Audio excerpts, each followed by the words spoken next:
Oi, eu sou Raimundo Nato Rocha, do curso de Ciências Biológicas do Polo de Russas.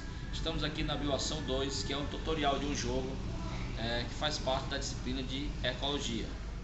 Bem, nosso jogo aqui chama-se Jogo da Corrida Numérica. Então, quais são as regras desse jogo? Joga-se um dado, numerado, no caso que eu coloquei de 1 a 3, mas você pode, dependendo do seu espaço, colocar números maiores, e dependendo também do número de pessoas que vai participar. Então você vai jogar esse dado de 1 a 3 até chegar ao final do jogo. Então aqui eu coloquei só de 1 a 19. Algumas casas pode ser colocado perguntas, ou pode colocar algumas regras, como voltar ao início, parar uma rodada, avançar, voltar casas. E, como eu já falei, pode ter algumas perguntas vinculadas ao conteúdo que foi trabalhado pelo professor. Qual é o objetivo desse jogo? Então, o objetivo desse jogo é estimular a participação nas aulas. Então, o aluno vai ficar mais interativo, ele vai se sentir participante da aula, né, e construir o seu conhecimento. E também esse jogo vai servir para diagnosticar a aprendizagem dos alunos. No caso, você está jogando, você está vendo se o conteúdo que foi trabalhado ele está coerente, né? O aluno realmente aprendeu. Quais são os materiais utilizados? Então, muito simples, né? Um dado, que eu usei aqui papelão e papel, pode ser feito até no chão da sala com giz, ou no meu caso eu uso muito quadro, faço no quadro mesmo com o quadro branco, né? Faço as casas no quadro branco e vou passando pregando lá uns papelzinhos mostrando as casas que as equipes estão. Então existem várias formas de você utilizar nesse jogo. Qual é o tempo de duração? Então a gente não pode dizer qual é o tempo de duração, ele pode ser indefinido, vai depender do número de participantes, vai depender do tempo da aula. Então a gente não pode ter uma definição de tempo. Número de participantes também vai ser indefinido, vai depender do número de pessoas que tem na sala de aula, né? Então, se tiver pouco, pode ser em grupos menores, se tiver mais, pode ser em grupos maiores, mas é interessante que seja sempre menores para que todos possam participar. E como eu posso aplicar isso dentro de uma sala de aula, metodologia de aplicação? Então, ele pode ser uma atividade, né? Seria uma atividade dinâmica, depois que o conteúdo foi explorado, né? Bem explorado por livro, alguma outra forma metodológica de você apresentar o conteúdo. Então ele pode ser usado como uma atividade e dinâmica, né? O aluno esteja bem participante. E também outra metodologia de avaliação. No caso, você vai saber se realmente o conteúdo foi aprendido pelos alunos. Então aqui nós vamos fazer uma demonstração. Eu e meu amigo aqui, Irismar passa para cá. Então eu e meu amigo Irismar aqui vamos fazer uma demonstração de como é que se joga esse jogo. Então vamos lá, Irismar joga o dado. Então o Irismar jogou o dado e caiu na casa 2. Aí você vai para a casa 2. Casa 2, eu vou jogar, vai de quando que eu sou o outro concorrente dele. Também joguei o dado e caí na casa 2. Irismar jogou o dado, então mais duas casas, vai para o 4, 2 mais 2, 4. E no 4 tem uma pergunta, então o aluno vai responder a pergunta que o tema da aula foi produtividade nos ecossistemas. Então ele vai ter que responder, o professor explicou a matéria, agora os alunos vão participar da aula respondendo as perguntas que o professor criou. O que define a maior produtividade de um ecossistema? Então, o aluno teria que responder o quê? O que é que define a maior produtividade do ecossistema? A incidência de luz. Quanto mais luz atinge aquele ecossistema, as plantas vão produzir o seu alimento e, no caso, vai também produzir alimentos para os consumidores primários e, consequentemente, para os outros, né?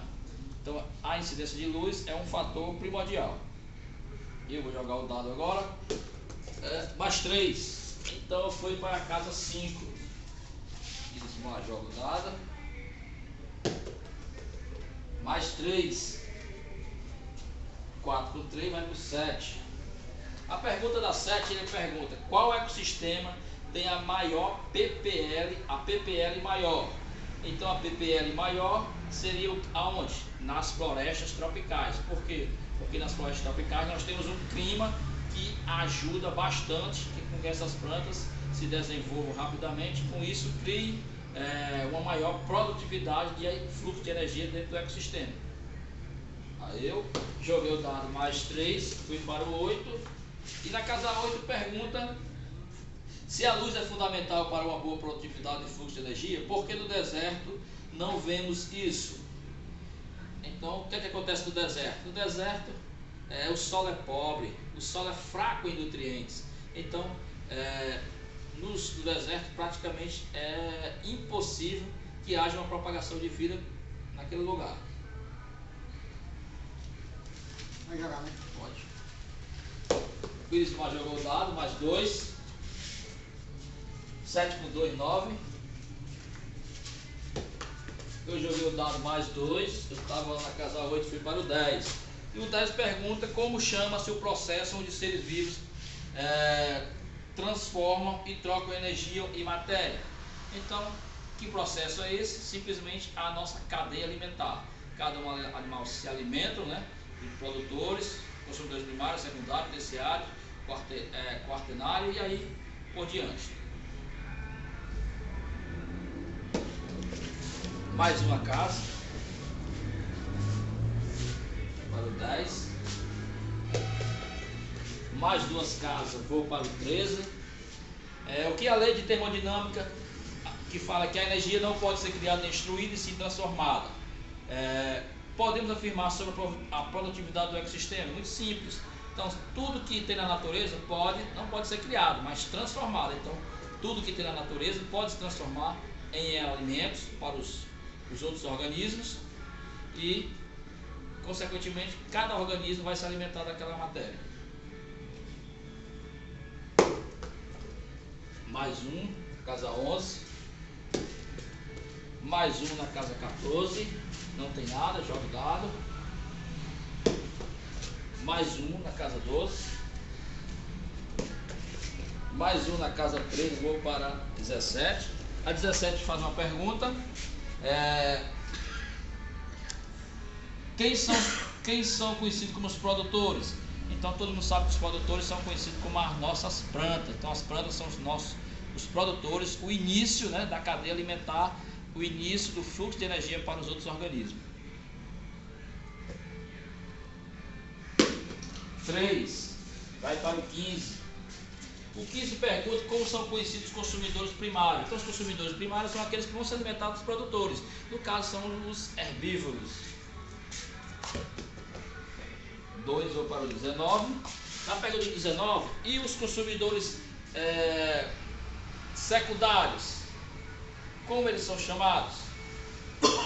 Os secundários, como a gente já falou, primários se alimentam dos produtores.